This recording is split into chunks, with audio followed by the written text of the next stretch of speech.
السلام عليكم، اخباركم ايه؟ انا هتكلم معاكم في الفيديو ده عن مجلس اداره نادي الزمالك. كابتن حسين لبيب. كابتن حسين لبيب مستمر في توريط الزمالك في كل المشاكل من ساعه ما جه، بدايه من اول حاجه لما قرر الانسحاب قدام النادي الاهلي في الدوري، وقال ان هو مش هيكمل الدوري غير ما تحصل مطالب معينه. وساعتها كل جمهور الزمالك وكلنا كنا ورا مجلس الاداره، لان كان لازم كان تحصل تغيير شامل جوه منظومه الكره في مصر. وحسينا ان ساعتها هيحصل فيه تغيير، وان في انديه ابتدت تطلع بيانات ان هي معاك في الموضوع ده. وفجاه اتفاجئنا ان كابتن حسين لبيب بيلعب ماتش على طول بعد الاهلي، ومفيش ولا مطلب ولا لا دي المطالب هتتنفذ واخدنا وعود والكلام ده، مفيش اي حاجه حصلت.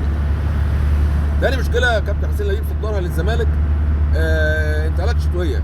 جاب لعيبه اغلبها ما تصلحش لنادي الزمالك، وعاوز يمشيهم ومش عارف يمشيهم، ومن ضمنهم مشلاك اللي جيب رقم خرافي يعني، وقال لك ده بديل بن شرقي واحسن من بن شرقي، ولا عمل اي حاجه.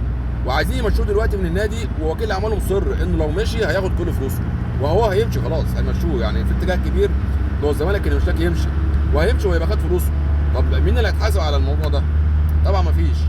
ثالث مشكله كابتن حسين لبيب صدرها للزمالك وهو مجلسه، ان هو ساب فتره الانتقالات دي اللي احنا فيها حاليا كلها شغاله وما بيعملش اي حاجه، وجاي قبل ما الفتره دي تخلص بثلاث اربع ايام جاب لجنه محبين، يعني حتى مش لجنه رسميه حتى، لا جاب لجنه محبين هي اللي تبقى مسؤوله عن التعاقدات حاليا قبل ما القيد ما يقفل اربع ايام. طب هو انت كده يا كابتن حسين، انت جبت الناس دي عشان تحطها في وش المدفع قدام الجمهور وتقول هم اللي غلطوا وهم اللي ما عملوش حاجه؟ فاحنا حابين نعرف، هل انت بتعمل الكلام ده كله عن قصد في الزمالك، ولا انت مش فاهم ازاي تمشي امور الزمالك؟